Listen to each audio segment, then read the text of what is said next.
La-di-da-di, we likes to party. We don't cause trouble, we catching some fish with everybody. What's up, guys? Nick the Informative Fisherman here. Today, I'm out with my buddy Travis Averill. What's going on? Travis is an avid fisherman, good buddy of mine, always keeps it real, busts my when he needs to. That's what I like about him. Today what we're doing, we got 2 of the Lucky Tackle Box XL boxes. So we're out here behind my house on my lake. I got a dead battery in the big boat. I said, I'm being lazy today, I don't want to change it. Travis, let's come over and try to bust some fish up, but I got a challenge on our hands. We're gonna try to complete the LTB slam. We're gonna try to catch a bass behind my house on every single lure that comes in this box. So we're gonna show you what's inside. But here's a common misconception. People think my lake's easy, don't they? Oh yeah. And they're like, get off your lake, Nick. That's like a pay pond. No, it is not. My lake is actually very difficult, and you guys are probably gonna see the struggles along the way, but when you see me holding up a big fish, you don't realize how long it actually took me. So let's open this bad boy up, see what we got, tell you what we're gonna rig it on, and we're gonna break down how we're trying to accomplish this along the way. So hang with us. All right, Travis, open up your box. Let's see what the first thing is. Go blindfolded. Just look away. Just look away and reach in there. Let's see what you grab. Yeah. This way, you can tell this is absolutely unscripted. If I go behind it, I can't see it. We did open, so we do know what's in here. This is not like we don't know what's in the box. We did peek in the box. What do you got? Okay, here we go. What do we got here? Livingston. Livingston Square Bill. This is the Primetime CB 2.0. Electronic bait fish sounds these things emit. EBS. EBS technology. Crawdad pattern, which is good. There's a lot of crawdads roaming around the lake right now that kind of look like this. They're a little bit deeper red, but it's going to be close enough. Moving it fast. We got a lot of snot grass, so we're going to have to play this just right. We're going to have to rig that up on a reaction rod. So let's reach in here. Let's get more baits. Let me see what I got in mine. Oh yeah, you guys here. Yeah. So here. Don't try stealing it. Here, just put that over here for now. If it falls in. Okay, so I'm going to reach in. Oh, here we go. The monster bass, the Patriot. My buddy Travis Moran just filmed the video over in Mexico fishing the Patriot. You watched that yet? I haven't seen that one yet. It's freaking savage. Check the description. I'll put the links to the videos that are already made for these guys. This is a walking style bait. We got this marine layer this morning, or fog layer, whatever you want to call it. If you want to sound cool, say marine layer, because it looks like you know what you're talking about. We're only like 80 miles from the... Yeah, we're only like 80 to 100 miles from the coast, but that's a walking bait, which is going to work good in this low this overcast skies right here. It's got a red hook too. Oh, it's got a red hook. Game over. So that's it right there. Oh! I looked in the box. Go ahead. What do you got? We got scented Logic lures. Show them that. Scented Tandem Rig. The Tandem Rig. So 2 baits darting in and out of each other at the same time. Used to be called a Zulu rig. Now it's a Tandem Rig. There was another name for it too. Double fluke rig. Double fluke. I don't think these are really flukes though, right? Oh, they're kind of like flukes. It says you can replace it if it gets bad with the bait. It says you can, also red hooks. Game over. Weedless. Scented. Game over. And scented. Game over. Because of coffee scent? Yeah, that's pretty much guaranteed. Okay, so now I'm looking. So, because I just grabbed the Tandem Rig too. Oh, here we go. Rapala Scatter Wrap. I'm cheating too. So this is cool. It's a glass shad right here, and you have a different looking scatter wrap in your box, don't you? Oh, yeah. Shallower. I got the shallower one. So which is going to be tough because the bass are shallow, so that's probably going to get them. So if he's catching them, I have a perfectly valid excuse of why he's catching them. I may not be catching them on this bait, but if I'm catching them, then I don't have an excuse? He must suck. That's what's going on here. Scatter wrap's cool. The bill's designed to track and then it loses and then it regains. So instead of like working a bunch of action into your rod tip, that thing's naturally going to hunt out and then come back in and track again. I got some V&M drop shad. Drop shad. I just did a video on this on the Lucky Tackle Box channel, so once again, check the description. This is a little green 3.5-inch plastic bait. Looks like a bass fry, looks like a little bluegill. I'm going to bring my chartreuse marker. If you watch that video, you'll understand why. And then we have the Texas Tackle Company. This is a creature bait. This is like a scented too. Woo! That actually smelt like I was out on the shad. wharf. So here's like a beaver style bait. Good for flipping, good for shaky heads, good for Carolina rigging, Texas rigging. I see us getting a quality fish on this today. We'll see what happens. Hey, and we got the hooks to go with it. Oh, we got hooks to go with it too. Yeah, we got the Power Shot. The Power Shot, the VMC Power Shots. For a Power Shot, we'll actually show you something. What size is this? Is that a 3.0 or a 4.0? doesn't even say. It looks like a 4-aught. So the Power Shot, it has a swivel on the top and a swivel on the bottom, so you don't have to do a Palomar. You could tie direct to the side of the swivel and tie direct to the bottom side of the swivel. When you're using a EWG style hook on fluorocarbon, a lot of people don't have a lot of faith in a Palomar knot, and I really think that's where that technology came about. Plus it decreases on line twist because your hook can rotate independently from your line. Let's get out there, rig it up. We'll tell you guys what we have it rigged up on and how we plan on approaching the lake to hopefully put some fish on the boat on these products. So let's go get them. Let's do it. All right, guys, and we are off. We're gonna start off moving fast. It's not really early. It's about 10 in the morning, 10:30, but we still have good overcast, so we're gonna try to move fast. When it's overcast and low pressure, it usually increases the strike zone of the fish to where they're more willing to run down a topwater or more willing to run down a moving bait before we start fishing slower with our plastic. So that's the goal. Hopefully we can get something to react quickly. No, Nick was saying earlier, we're throwing topwater early. It's overcast, so you know that's our opportunity. The fish are kind of roaming. Once the sun gets up, then they kind of will tuck up under stuff. They'll be easier to target with plastics, but a little bit harder for topwater. They won't want to come out as easily. So we're trying to get it done early. We're both throwing the same bait, see if we can get it knocked out on the slam, and then yeah, we'll slow down afterwards and we'll get the plastics going. But you know, the best part about it is even early when we're fishing these, even if you miss a fish or two and then all of a sudden the bite gets tough, if you need to slow down, at least you have your confidence going that there is fish in that exact area you're slowing down on. So by fishing fast early or when it's overcast, it's just going to benefit you to not only get that big bite, but to locate them quick and give you confidence for later in the day. One of the key things that I'm doing different is, even though we're using the identical baits, Travis is throwing up real shallow within 10 inches of water and working it out, you know, within about 20 feet of the boat and then rushing it in. So he's covering that real shallow water column where they should be right now. A lot of fish are spawning, a lot of fish are post-spawn. And what I'm doing is I'm concentrating out farther. I'm working my bait out a little bit deeper over some depths to where if we have post-spawn fish that chose to go deep, then I'm going to come over their head and hopefully they'll come up. So what we're doing is completely covering a different column of water. Even though we're both on the same boat, I'm just throwing out deeper, he's throwing out shallow to give us a clue quickly.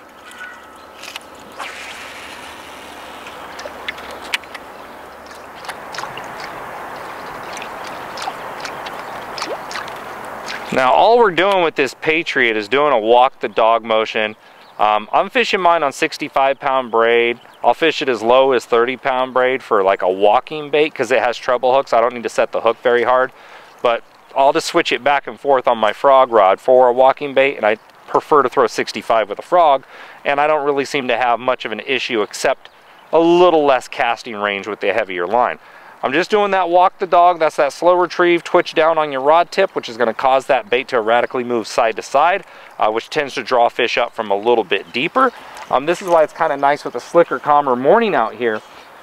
The water's pretty clear right now. We have about 5-6 foot of visibility and it's slick calm, so these fish will be able to detect it quite easily.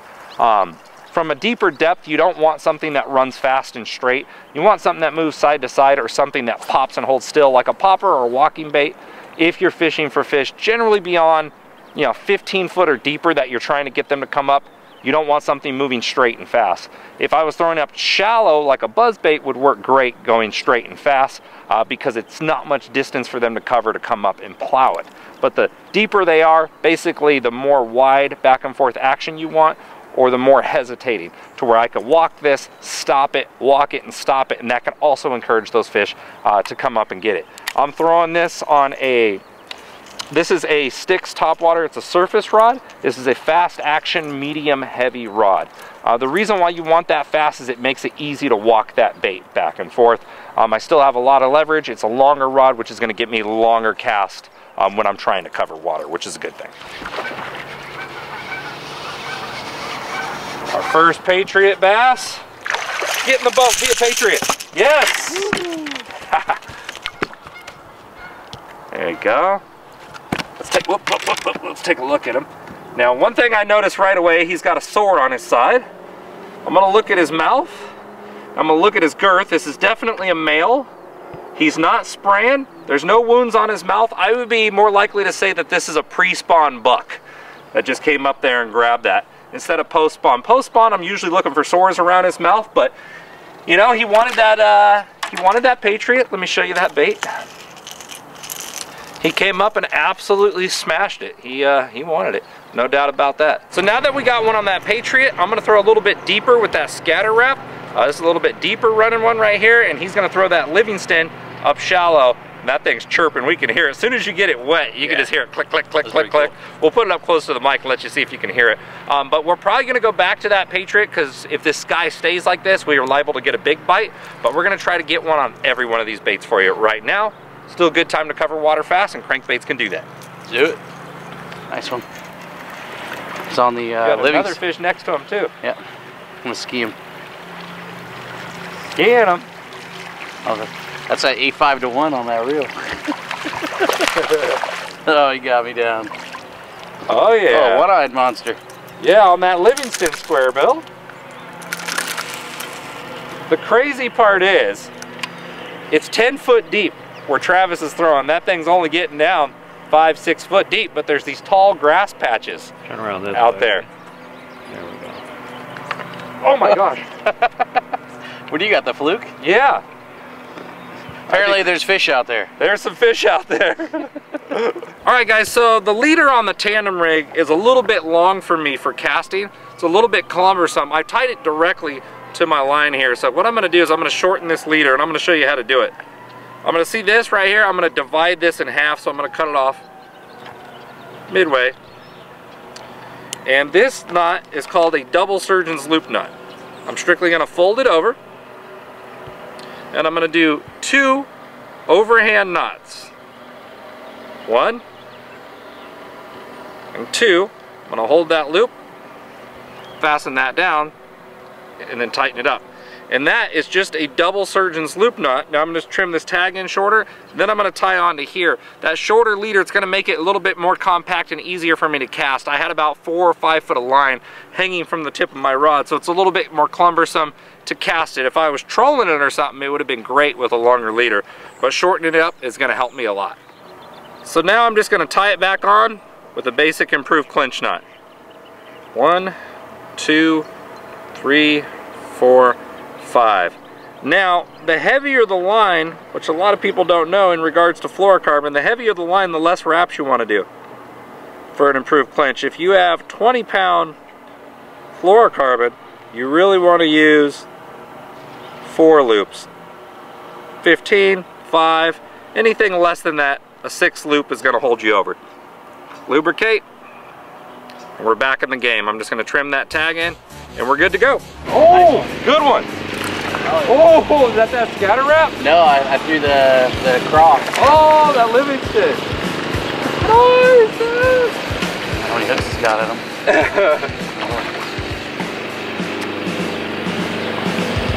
Come on up here, baby. Try not to get it in the face. Yeah. Good one. Better do this. Square bill landing, it's dark, but the sunglasses are going on. Right, hook in the hand, not so bad. One hook in his face, hook in the corner.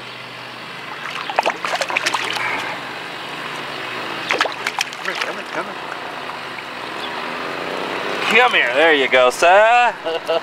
There you go, sir. Very nice. A little better fish there. That's a cool looking fish too. Yeah, he is. That one wasn't out in the middle this time. No, right where you're supposed to be this time. Well, I don't know if it's supposed to be, but it's supposed to be for today.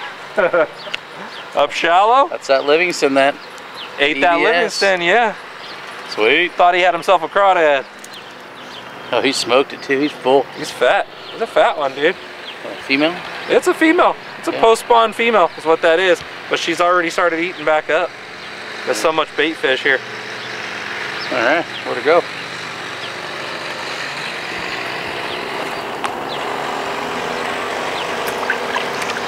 Bye-bye, baby. There's one. There we go. Up there close to the bank. Oh, that's a fish. The fish is better than I thought he was. That ain't a bad fish at all. Oh yeah. I'll take him. There's another setup out of the way. I'm glad sun hasn't came out yet. It's being friendly to us.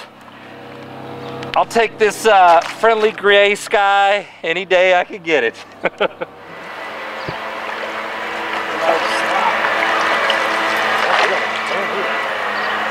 isn't even that big. Just aggressive. The bait is gone. There's a big algae ball right up against the shoreline. I pitched it over.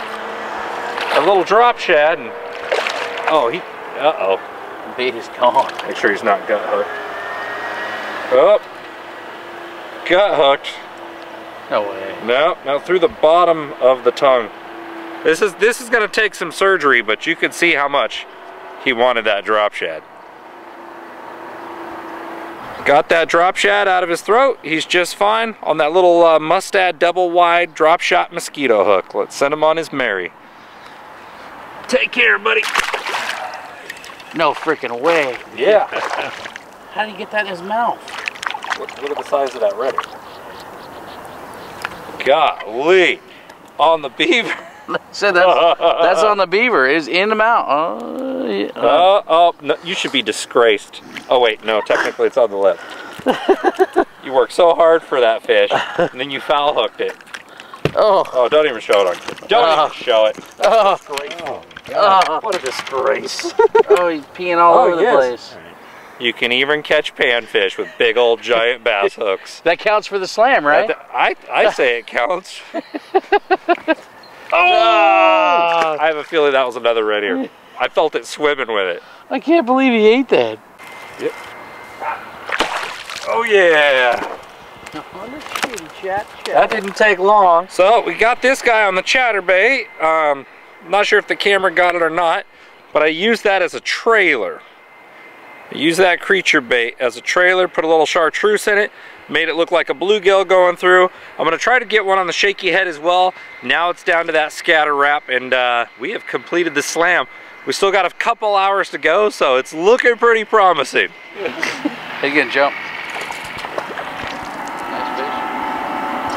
3. It's fatty.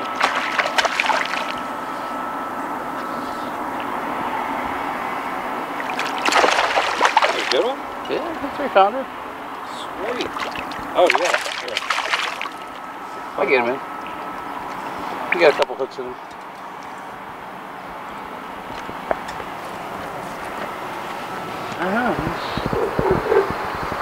Promising. Yep. Just coming right under the boat, Steve. I don't know how long he's gonna stay. We lost him. Yeah. He only had one hook in him. All right, guys. So we kept trying the scatter wrap and scatter wrap it. It's more for like a rock bottom for the deflection action. It seems like wasn't working very well on the grass, and we just couldn't get him to eat it today. But now I'm going for a big one with that creature bait on the back, that little flipping beaver style bait. Travis is throwing a jerk bait now, and there is a big female rolling around up there. Ooh.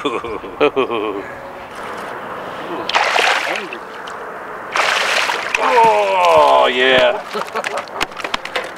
Another nice chatterbait fish. Yep. We're getting these fish on the outside. A lot of these fish were up spawning. And then I wanted to show you that bait in there. And then we had 3 days of cold front, and these fish pulled off. That guy got it good. Yeah. That bait rolled over and came up and got it, didn't he? Yeah, I don't even, can you tell I got a fish? Yeah, he's a fish. Oh, that's because... What do you got? Oh, it's kind of like a bass. I've seen one of those, but they're smaller. It's only smaller. Very similar to a You know bass, what? It's because it only has one eye. My lure. My lure only has one eye, so... yeah, so you only get it from the side with the eyeball. The key end of that...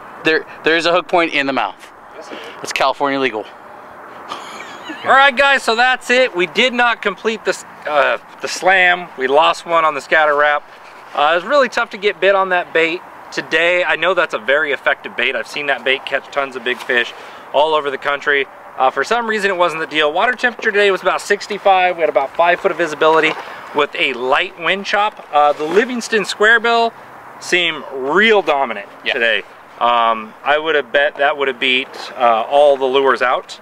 On the back of a chatterbait, that beaver bait was catching them really well. You could probably swim that thing by itself and caught fish on it. Bouncing it off the bottom, I was pitching it out there, hopping it off the bottom. I didn't get a lot of action, but there's a lot of snot grass on the bottom. The drop shot would have also caught a lot of fish today, but definitely the bigger, more aggressive fish were on that Livingston squarebill. You know, but that's it. We're in the middle of April. Conditions line up.